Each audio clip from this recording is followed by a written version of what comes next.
Sentinel Prime. You've traveled through the core of Mars, arriving at the ancient city of Sentinel Prime. You have sovereignty in this unholy place. For now. The Great Slayer was once a warrior king in this world. Tradition grants you safe passage, but the completion of your mission will come at a price. Hell Priest Grov is waiting.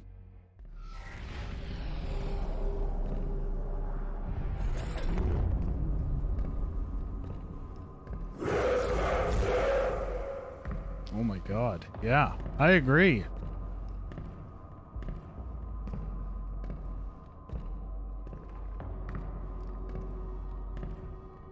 Welcome home, Great Slayer. Alert the priest.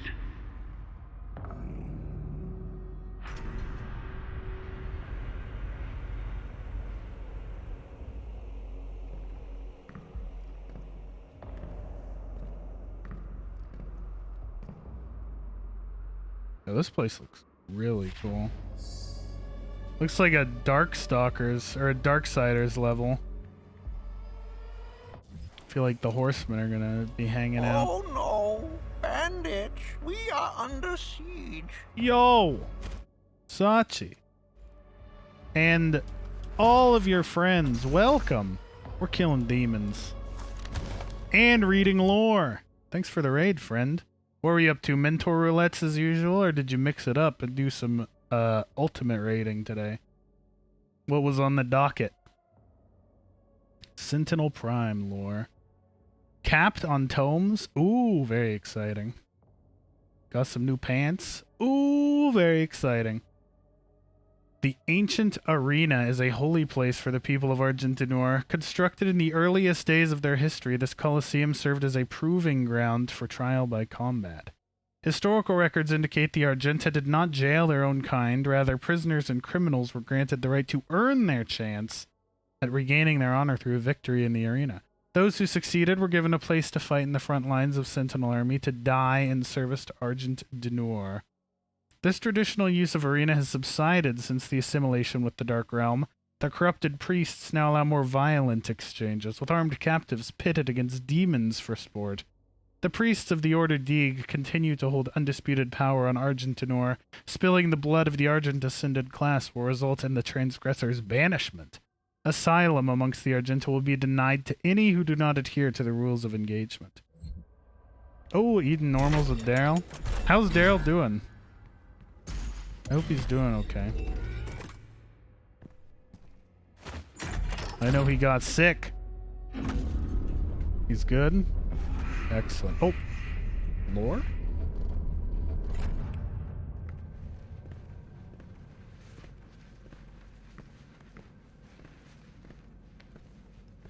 We found him in the valley, just outside the castle walls. Backstory? Badly wounded and wearing this.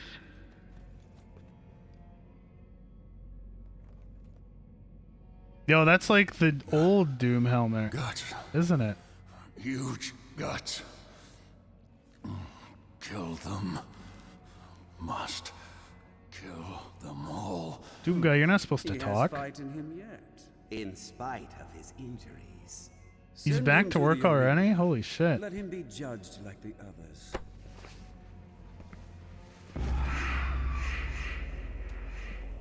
Backstory for the Doom guy?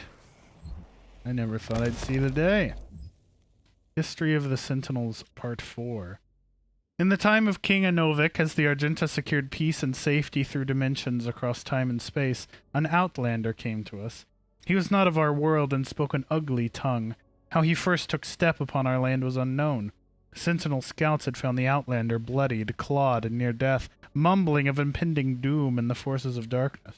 The scent of blood followed him, and the gore that stained his armor seemed not entirely his own. By Argenta law, the stranger would be judged in the Colosseum, where he would be given the chance of all who stray from the path, a fight for his freedom. We knew not of this stranger. His mind seemed crippled with rage. He dressed in an attire not suited for our lands and carried munition of arcane origin. We watched as his will overcame his injuries, and in the blood arena he proved his worth. The Outlander's technique was crude and brutal, but the determination in his charge echoed that of any true-born sentinel. His war cry echoed through the Colosseum, as did the sound of his fury, and the guards cheered his banner. Rip and tear, they shouted, as the beast pushed beyond mortal wounds and certain death. He would be gifted no rank, no title.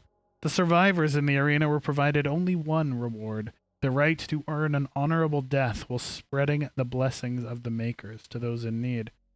The Outlander's determination was witnessed, his ravings documented, and through the word of the Order Deeg the Khan Maker had him brought before her. She set her minions to learning his tongue, for with his ugly words he spoke of lands unseen, creatures born of fire in a dark place unknown to the Queen and her caste. Yet another opportunity to expand the gift of the Makers to those in need. Is this a lore level in Doom? This place looks cool though. O great powerful one, a sign of truce. That's nice. Oh, just kidding. What you want? Oh, he's not gonna talk anymore. More lore. This is a lore level! On the eve of the Black Star, the Dark Ones came from a world beneath our own, not through ship nor ephemeral vessel, but through the fabric of dimensions.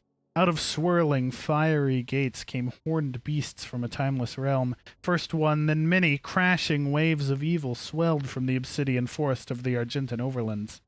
The Alarum clans from the eastern mountains fell first to the black hordes of devils, and the city of Talorum was slung under the weight of their charge. We sentinels rose to meet the beasts, with spear in hand, the might of the holy fleet striking back at the demons. But the dark gates from whence they came gave birth still to even greater hordes. A line of blood was drawn with the fallen of both sides, and the unholy wars began as the time of darkness came upon us. Oh, there's no challenges. This is a lore level. Why is there a lore level in Doom?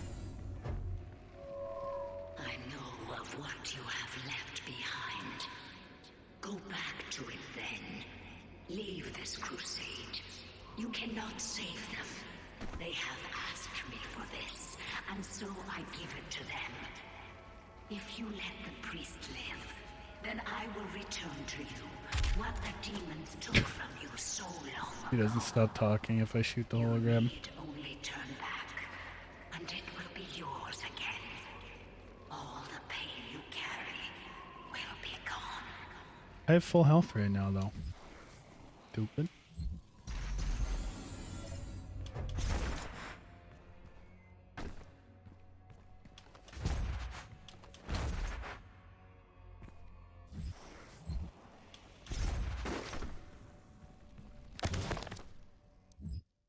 History of the Sentinels Part 7. The Khan Maker demanded a tithe of the essence, and driven by her desire, the priests submitted themselves to her will. The Order of the Deeg took counsel with the king, speaking only of the spoiled lands sure to be found through the cleft in creation, and the opportunity to purge new invaders from Argent to Nur. We took the war to their cursed land, pressing through the gates of wizardry. There was one among us who seemed to know the true nature of these foul demons. It was the Outlander, the stranger who had come to us from places unknown, he who had survived in the front lines far longer than any Sentinel-born prisoner had before. His passion for battle against the vile horde was evident, his lust for their destruction matching our own, though Argentinor remained a foreign land to him. His fervor caught the attention of inquisitors of the Sentinel Guard, some whispering of a suspected allegiance he held in secret with the demons. Silencing the critics, King Novik deemed him worthy of selection. The signifiers brought a commission to our king, and it was decided that he be lifted from the common rabble. Though no arena-born prisoner had ever been granted the honor, the Knight Sentinels broke tradition and deemed the Outlander worthy of training.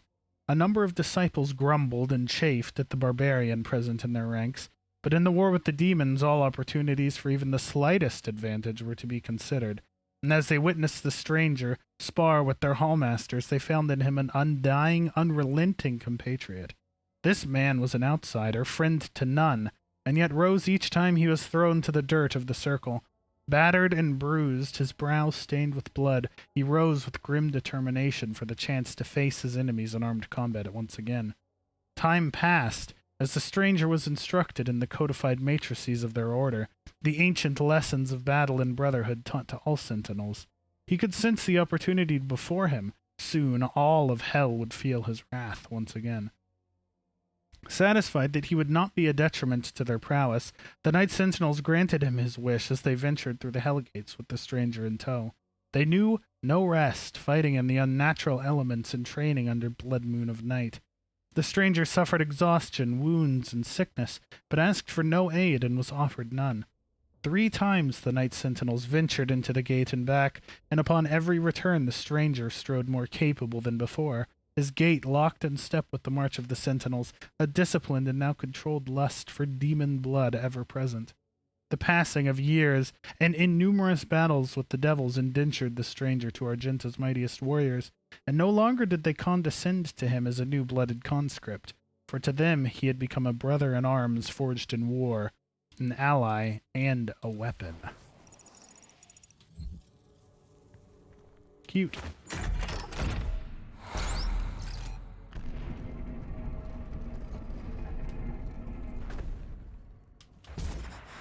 Wait, what opened? Oh, that did right across.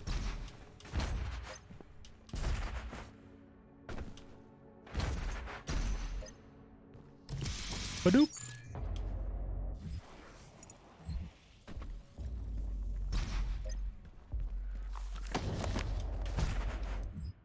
Oh, I read part 7 before I read part 6. Whoops!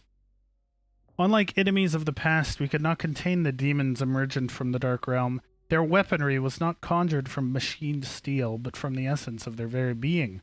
A dark magic not known to us in our many conquests. Had we grown overconfident, our victories serving to dull our blade as we drank in the glory of our expanding empire? Lost, we knew not of how to prevail against this foe.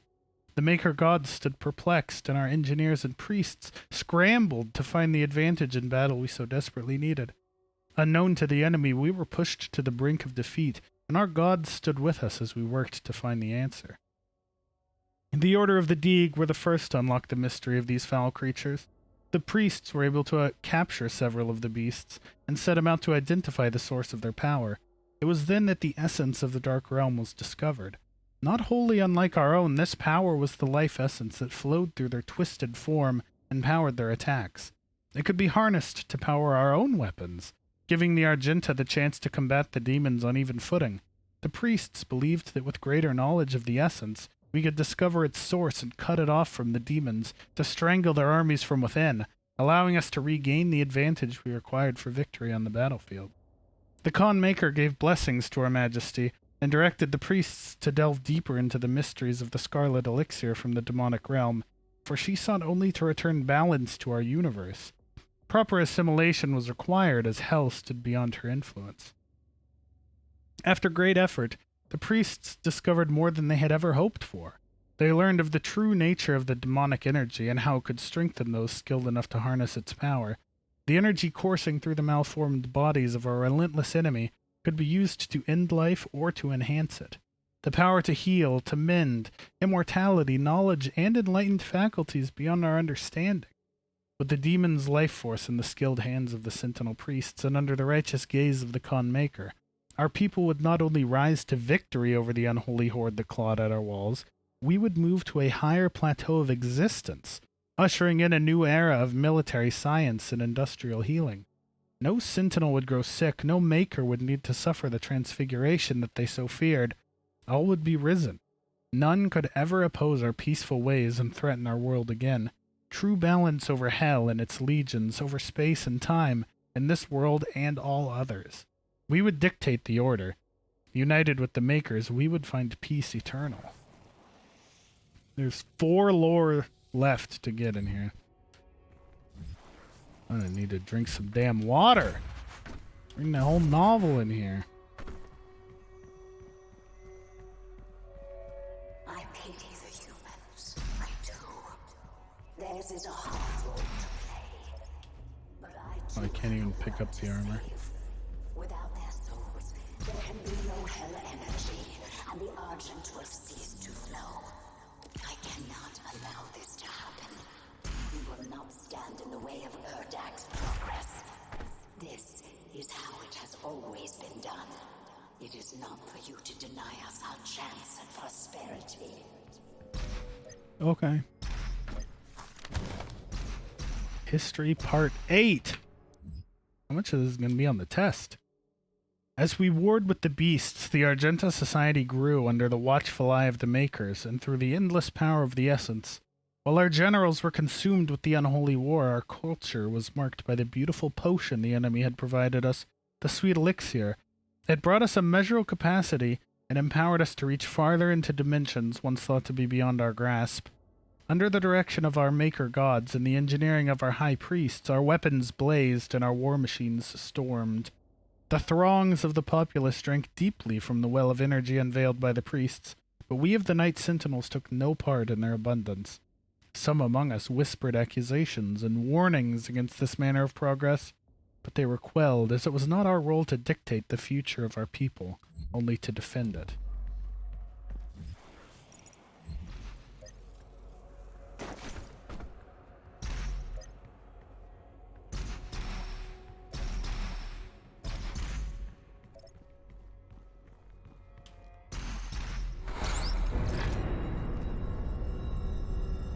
Thank you.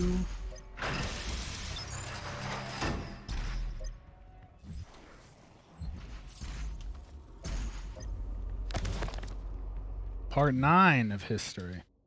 I need to take a sip of my water. This one's long. Look at that scroll bar.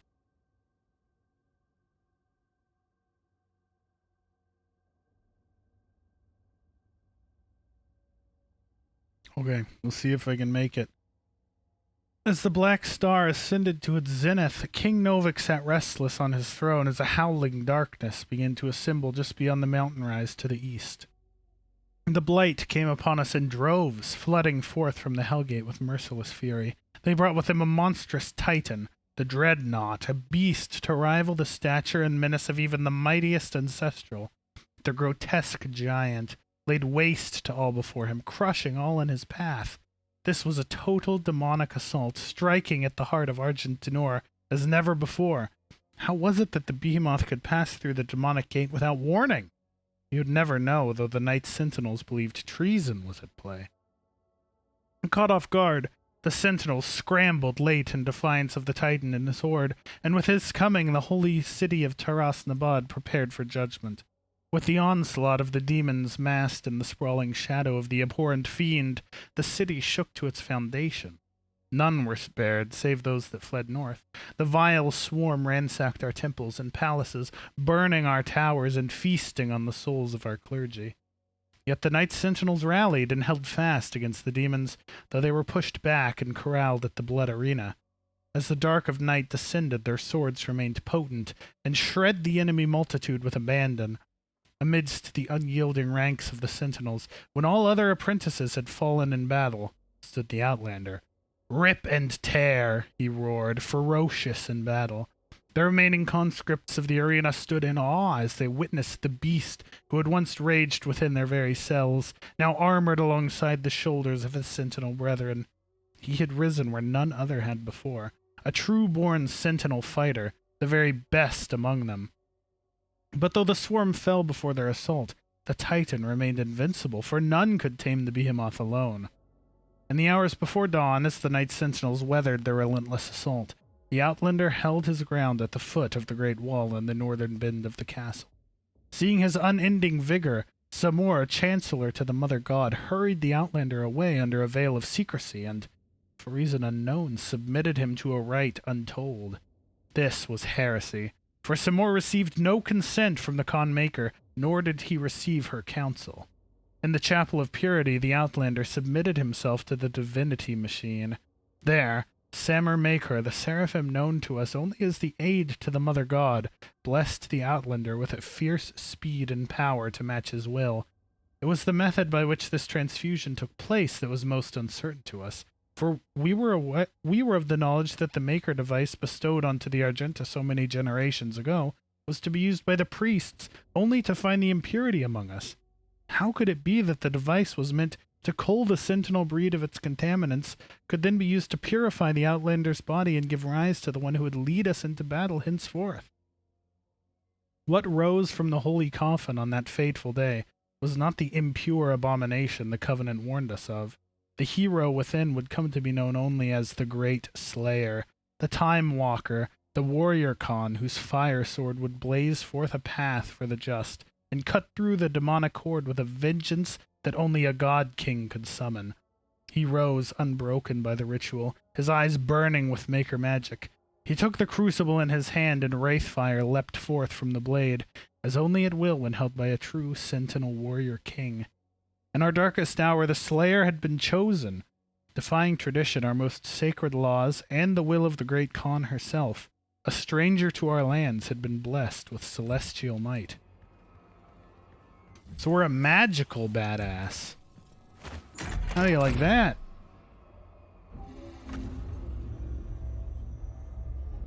We're a big baller. Now we're a magic big baller.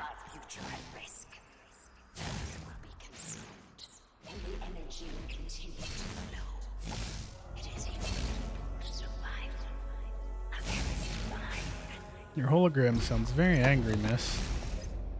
Dig Grav. Dig Grav remains the most powerful of the Hell Priests amongst the people of Argent Denor, frequently visiting his ancient homeworld to lord over the populace. Arrogant and pompous, Grav calls for blood sport in the arena to entertain the fallen citizens of Sentinel Prime.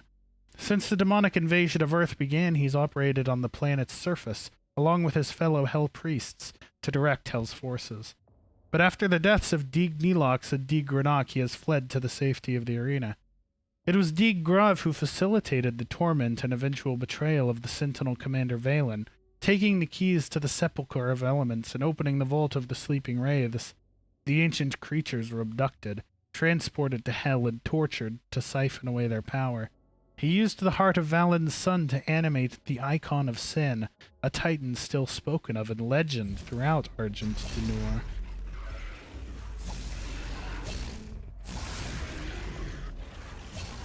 Hello, little angry baby. They got like one of everything in there.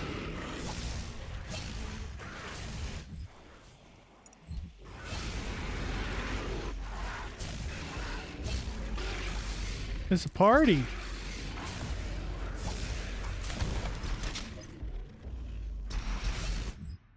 Gladiator. In the years following the end of the Golden Age, competing factions of Argent Denor turned against one another. An insidious influence had beset itself upon the Sentinel people, corrupting its once held sacred traditions. The Colosseum, once a place of honorable combat, where prisoners of the Argenta were tested for the right to fight in the front lines of their army, has since become a place of blood sport. In violation of Sentinel law, the priests have encaged a demon there, a merciless executioner used to enact judgment of their own decree. The Gladiator, wielding an accursed shield which entombs the tormented soul of his undying master, remains undefeated in battle, infamous for the many lives it has claimed. Well, I think I'll probably kill it in the next 10 minutes. So, fear not. Alright, I'm done reading for now. Back to hopefully killing demons. That was enough lore.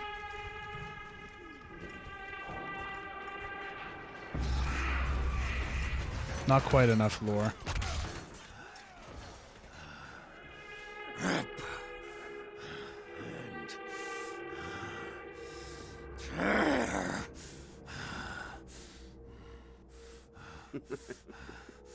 You'll make a fine addition to the front lines, stranger. The demons! They are everywhere. Must kill them all! Dress his wounds and bring him to us.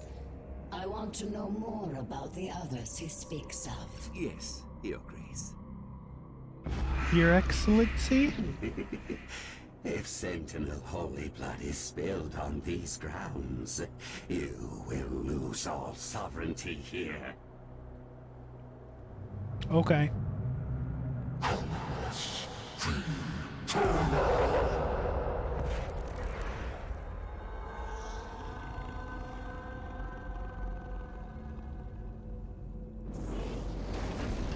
Oh.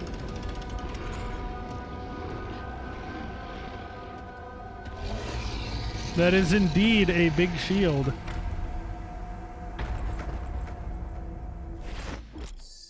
When the shield's eyes flash green, the gladiator is about to attack. Shoot him when his eyes are green to stagger him and to create an opening.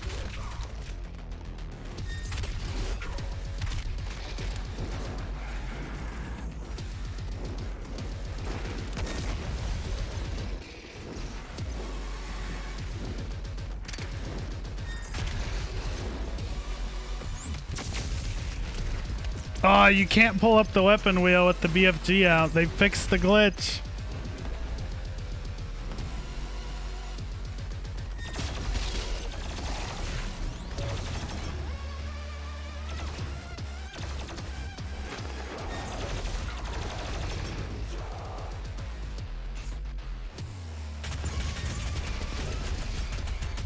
I had to try.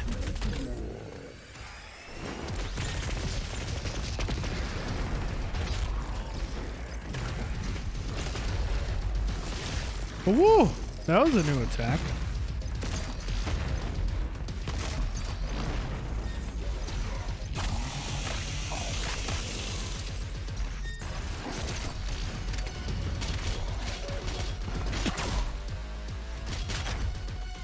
Come here, do it.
Oh, now you're angry, huh, boy?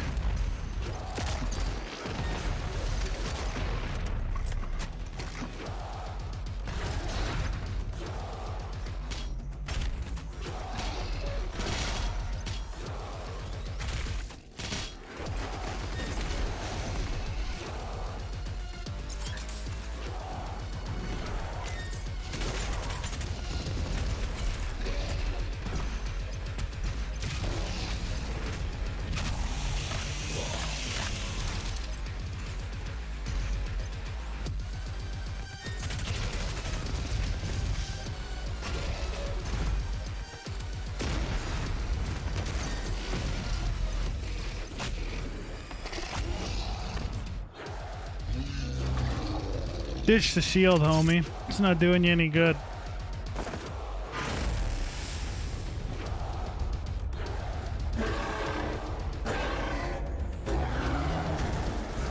Oh. Look, don't you feel better now?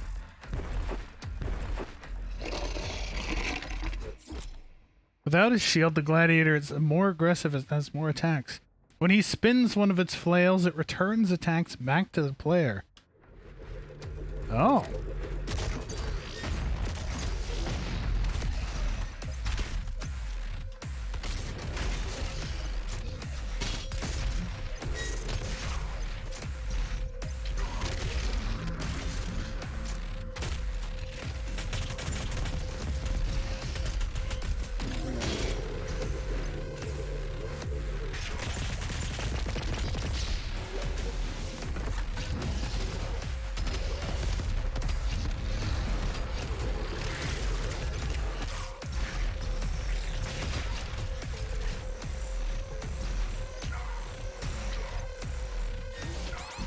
Owie.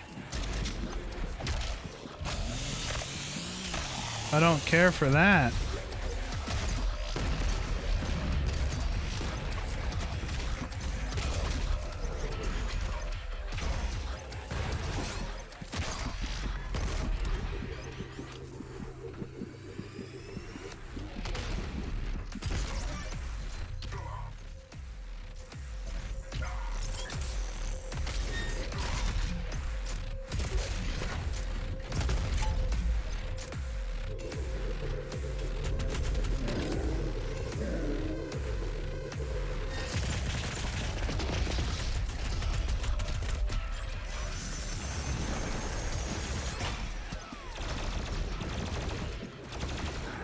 I'm having a time right now, huh?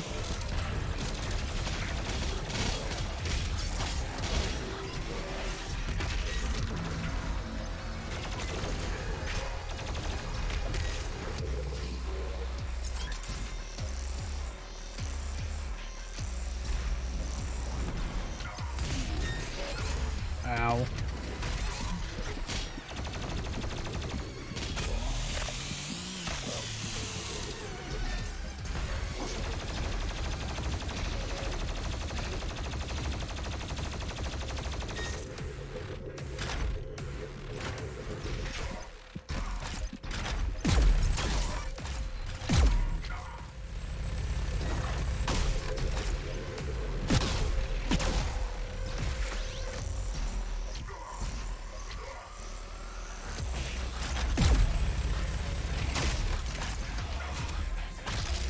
Oh!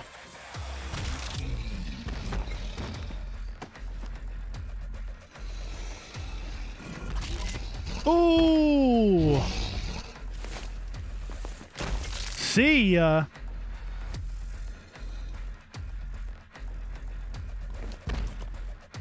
Well, he was annoying.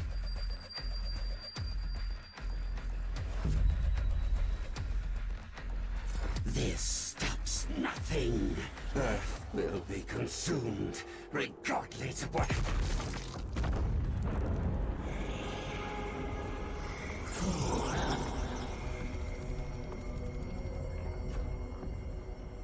I broke the rules. Just like John Wick. The portal is ready. We should leave immediately.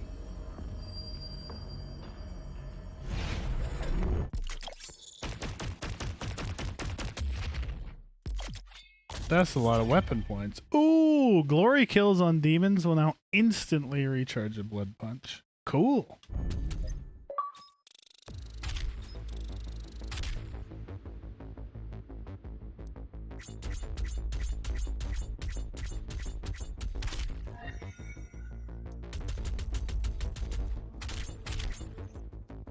Nine lore things to read. Hot diggity.